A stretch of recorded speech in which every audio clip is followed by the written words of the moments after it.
Welcome to Chaos, Courage and Coffee, the podcast for anyone who's felt like on the outside I'm holding it together, but inside I'm struggling. And we do it with honesty, heart, and just enough coffee to get through the day.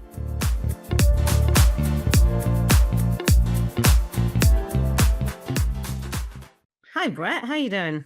I'm good, thank you, Vanessa. How are you? Yeah, I'm good. Got a lot going on at the minute. Makes my brain a bit busy, you know, when you got a lot going on and you're making decisions right, left, and center. And then I'm trying to think, okay, focus. What's the important thing? You know, like what's got to be done? Which is actually one of the ways I work.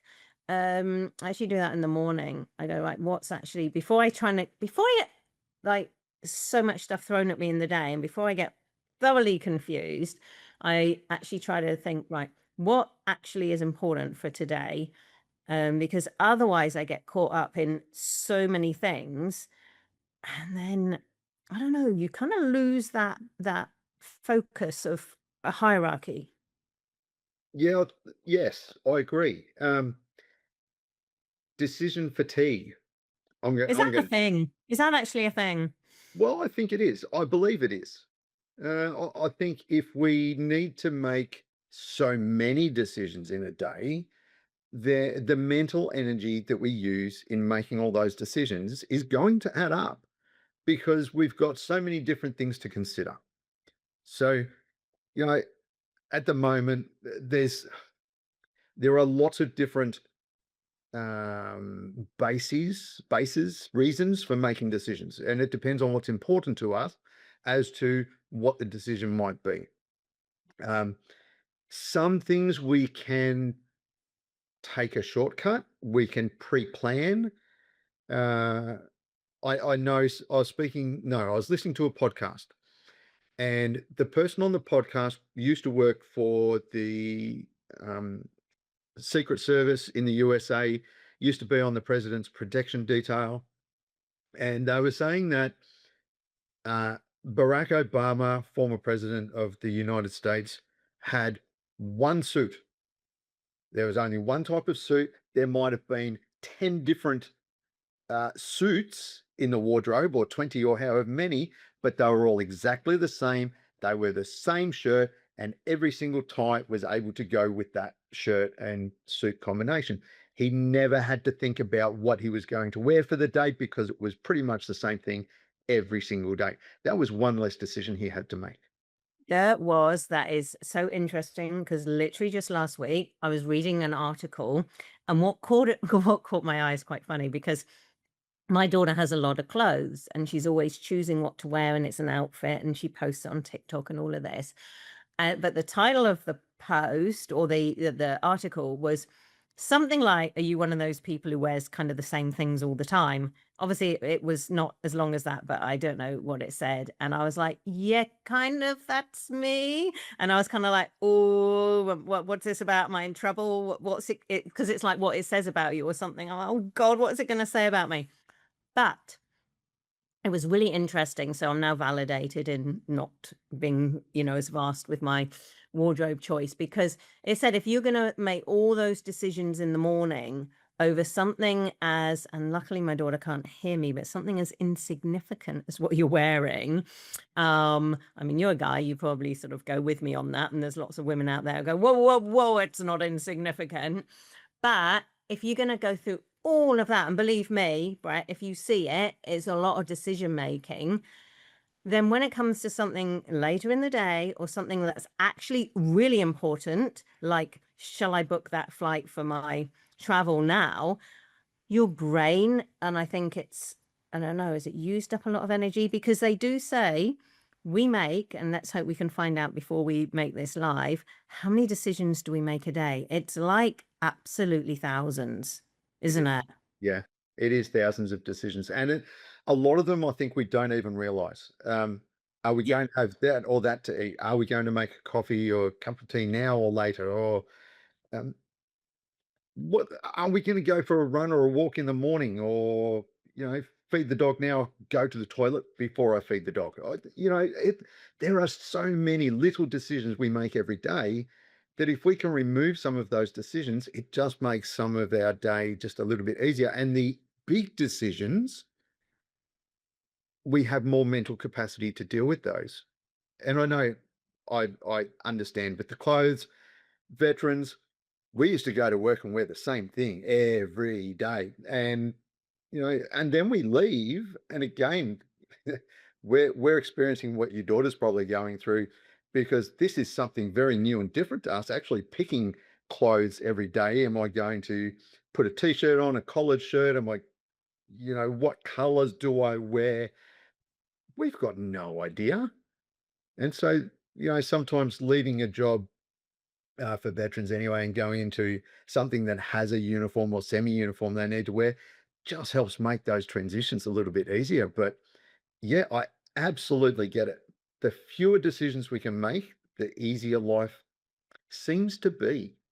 So I think that's why well, it is actually why we're habitual people, because it saves brain energy. Yeah. And so that's why it's really, really good to create habits. So you haven't got to think like every day. You don't have to think, oh, shall I go to the gym this morning? It's like Monday, Wednesday, Friday, I go to the gym at 8 o'clock. Sorted. That is one less thing to decide.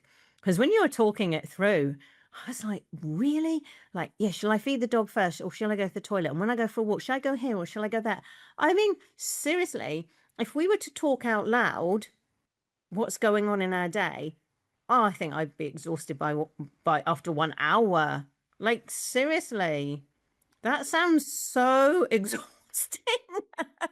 Your mouth would be exhausted from talking through every single decision you make. But is that really what's going on? That's crazy. We have to automate. We've got to. Yeah, well, I'll bring up feeding the dog or go to the toilet. I was thinking earlier today, I need to do this and I need to do that thing and I need to do that thing. And one of them was go to the toilet. And it was, which one do I actually do first? And I had to prioritize one thing over another. And I'm trying to think about efficiency in the time that I had available to me in that moment. What's going to be the most efficient way of getting these three tasks done? And it's, I think ditch efficiency for that one. I think you wasted so much energy. Just bloody do one. Oh, excuse my language. Cut that one out. Just do one of them first, because you've wasted far too much brain power working out which is efficient, and now it's not efficient because you've used it up. well, it was about time. I was in a little bit of a hurry. So I need to figure out pretty quickly, if I do that one, and that one, then and I made it a kind of a bit of a loop so that I could be most efficient. I wasn't going backwards and forwards and crossing over myself. So no, but we do it a lot. I do believe that it adds up over time. The more little decisions we make is going to have an impact on our ability to make the bigger decisions when it matters. So the other important thing is how we make decisions. Now, I remember having this conversation, I think it was a year or so ago. I found it fascinating because in my head, I know about making decisions and the way I do it. But then I was hearing these other people who couldn't make decisions or found it harder. And I was like, oh, wow. Okay, now I get it. So the question becomes, what are your parameters for making those decisions? Like rules. We must have rules. Otherwise, everything is open to anything. So we create little rules about stuff. Like, okay, I'll go first. I have one that's been a really good one. It's really useful. It's about cost, right? I kind of go, okay, well, that's expensive, so I'll have that one. All right. And then I was like, no, I don't actually want to run my life like that anymore. So it's like, damn, that rule's not coming in anymore. But that was a really good rule. It's like, is that value for money? No, that's a lot of money for what it is. I'm not treating myself today. Decision made. And then I see my kids and they're like, all these food choices and they don't know which one. They took hours. And the point wasn't like when it was ice cream, choosing ice cream. There's no cost involved. How do you make that decision? And then what if you make the wrong decision? Well, when it comes to ice cream, I don't know that there is a wrong decision, firstly. But Well, um, I don't know about that. You might miss out on the chocolate fudge one. we'll see. For me, that's not a problem. chocolate ice cream, so that's okay.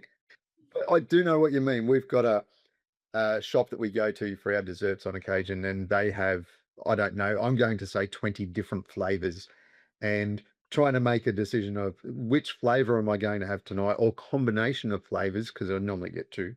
Um, Is that because you can't decide? no, I think I'm just a little bit greedy. Okay. um, it can be a little bit tricky, but I get it. So with cost, I I I would I was hearing you say that and I'm thinking, "Oh, yes, you're going straight for money cost." I'd like to expand on that a little bit, and it Mm. might open up, some ideas. So when we talk about cost, it's not just about money. We can think about a cost to ourselves, time cost, impact cost. There are all sorts of ways to look at cost beyond just financial.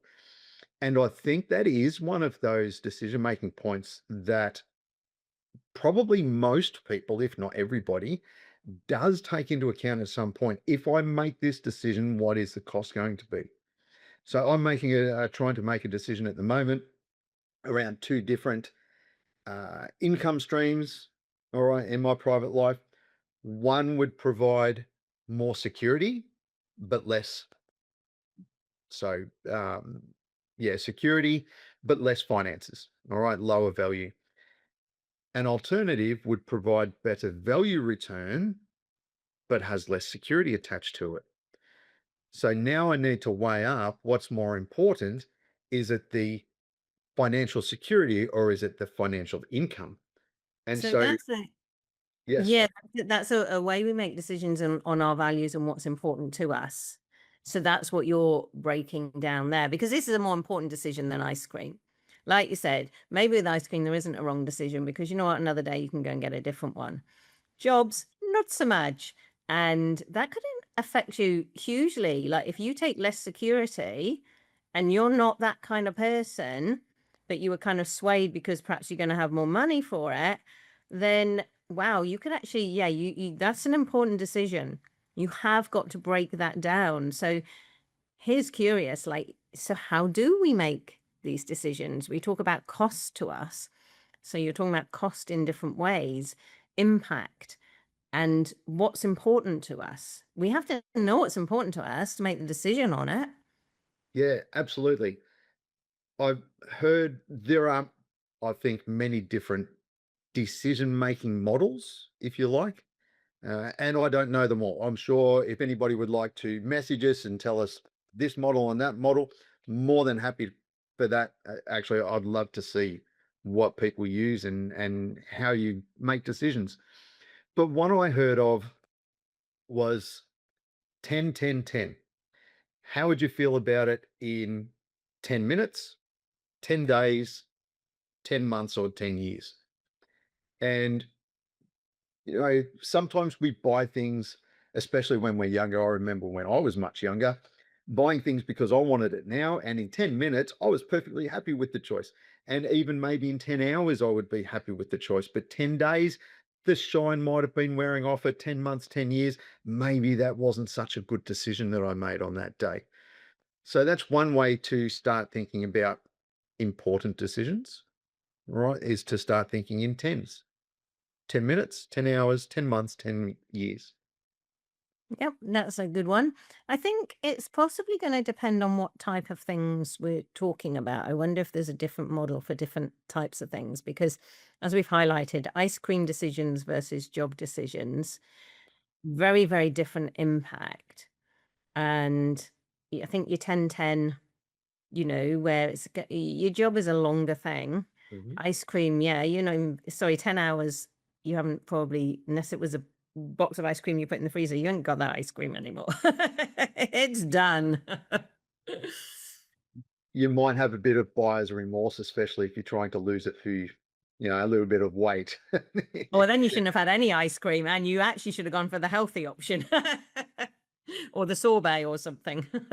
So 10 minutes, you're probably still enjoying it. 10 hours, you're probably full of buyer's You're remorse. regretting it. Yeah. Um, but yeah, I think it comes back to our values. What's important? We talked about that. We talked about um, one model. Like I said, I cannot think of any other models right now off the top of my head. Um, and that's one of the reasons I'd love for people to share how they make decisions so that we've got a little bit more information. I'll tell you an interesting one I've done, and I've done this with clients, which is really cool. So this is like for important decisions, like buying a house. And so what we do is we'd write down all the things that might be important. So 3 bedrooms, got a garden, location, on the road, um, 2 bathrooms, you name it, right? Put your list down. And then what you're doing, this is going to get complicated to explain, but you're basically giving things a score. But you don't just score it each one like 3 bedrooms, right? That's a 5 out of 10 that we're gonna have 3 bedrooms. You actually compare that one to the one beneath. You go, right, what's gonna be more important? If I had a house that's got 3 bedrooms but no garden, which one's gonna cut it? And you keep doing that through the list. And it's really clever because it gives you a number at the end and it shows you a priority order. Because I think we have a bias when we start to say it ourselves. If we just go, okay, yeah, number of bedrooms, yeah, that's a 5 out of 10. Garden, yeah, that's a 3 out of 10. We got a bias in there. Because then we're just going to look at the highest number. And we're kind of going, yeah, I really want it to be in that location. I'll give that one the highest number. So yeah, that's I know I haven't explained it well enough for anybody to do that. And I actually don't know the name of that one, but that is a good one. I was listening to you, a couple of things triggered in my head. So, pros and cons lists Yes. of making this decision. We got our pros and our cons, and we can work through it that way. Uh, Another one I use that I thought of while you're talking, and it reminded me, is it's a very formalized tool that we use in business. It's called a cost benefit analysis. Now that sounds all hoity-toity or whatever, but really it's like a pros and cons list with values or numbers attached to it. And what we do is we list the good points of a particular thing, or when we're comparing different options, the good parts of each one and the bad parts of each one. And then we rank them. We give them a number score on how we perceive each one relative to the other. And then a little bit of maths. It's not hard maths. You take the good score, divide by the bad score, and there's your number. And that can help you figure out which decision or which option, and this is formalized decision making, mind you, which option is the best cost benefit for you. What I want to talk about now is we've talked about ice creams and we've talked about jobs. Mhm. Now, I want to talk about the middling ones because I tell you what, I've got a lot of stuff going on during my day and I have not got time to sit down and do a cost benefit analysis and give everything numbers and write it all down. Like, I'm sorry, but it's got to be there in my head. What are we going to do for those middling? I'm calling them middling. Do you know what I mean? Those, they're not ultra important. They're not here, but they are decisions that we're going to have to make each day. What can we get a handle on for those ones? You got any ideas? I think time comes into it. Yeah. So, which one takes priority? So it might be relative importance versus time relationship. So which one do we, if your bladder's bursting, you're going to the toilet. Oh, I don't know. If you're a mum, you can just put that one off and put it off and Cross your legs and hop around. Yep. If you're a guy, tie a knot in it, and there's all sorts of things people say. Um, yeah, we do, but there comes a point where you still have to go, and sometimes it's more efficient to do the little thing first, so that you've got more mental energy, more focus on the big thing. All right. Sometimes it's about, okay, I can put that off and focus on this thing now. Get that out of the way, then I can be even more relaxed when I'm doing the other thing. And so I don't for me personally, I don't know that I can find a clear, this is a structure to use or this is an answer to your question. It's really for think it's a me. little bit. I think you said there's parameters and you have to choose the parameters that are important to you. And that's what you're weighing it up against. So you could say to someone, this is how I make decisions, but then that's my parameters. That is not going to work for the other person. Mhm. So the bigger framework is work out your parameters first. What's important to you, and then you're weighing it up on those bases. So some people are time is important. And so a lot of yours might be a time thing. Other people, they don't do time like that. Time is just not really a thing. You've got all the time in the world. But they'll have a whole different metric for what's important to them. So I think that's where you start. What's Okay. important to you? Yeah, I agree. I would like to take it a step further, or just, you've already mentioned that it's individual, which is, I absolutely agree with. But you also mentioned in a different part of our conversation today that your parameters changed over time. And I would like to emphasize for everybody that just because your decision making at this particular moment in time is this way, your parameters, your priorities are this set of circumstances, that can change multiple times throughout the day or over days, weeks, months, years. So don't be too caught up in, I have to make decisions this way because that's what I decided. You can change your mind, you can change your parameters, you can change your decision making framework depending on your needs. So I think what I'm hearing is you need to review it sometimes, because I mean it's obvious, like as children versus teens, 20s, 30s, of course we're going to change, and we're going to change what's important to us. But when you go back to what I was saying before about setting up rules, so that's what we do, okay, accidentally, because it saves energy, is we have our rules for it. And what you're saying is, if we start getting a little bit disappointed with our choices, or we're finding it harder, you need to check your rules. You need to do a review. You have to know them to change them.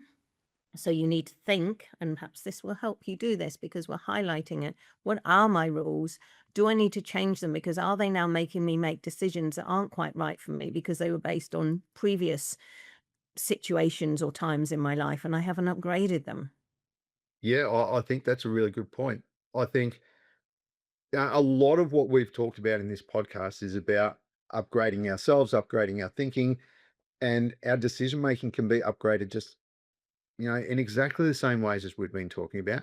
And you might even find when you start upgrading your thinking, then your decision making upgrades sometimes by default. You start to make better decisions because your frameworks, your parameters change with your processing.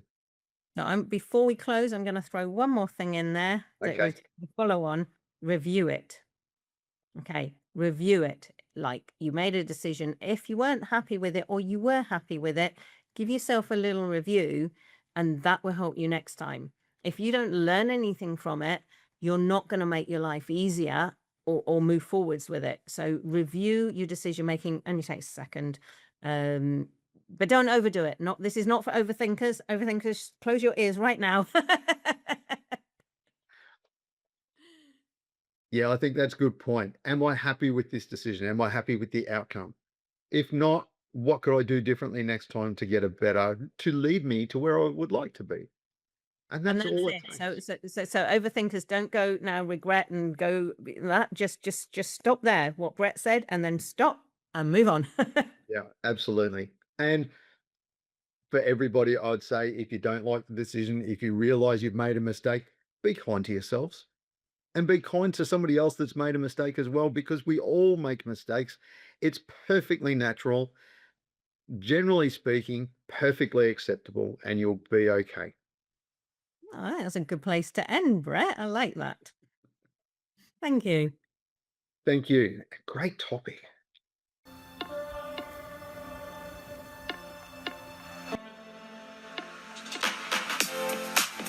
Thanks for being with us today on Chaos, Courage and Coffee. Remember, you're not alone, and you don't have to figure it all out at once. What part of today's conversation stood out for you? This podcast is about showing up in the mess, not waiting until it's all sorted out. If today helped, share it with someone else who might need it too. And if you're navigating your own version of chaos, we'd love to hear about it. Leave a comment, message us, or join the conversation. We'll be back soon with more honest talk, less pressure, and just enough courage to get through whatever's next. See you next time on Chaos, Courage and Coffee.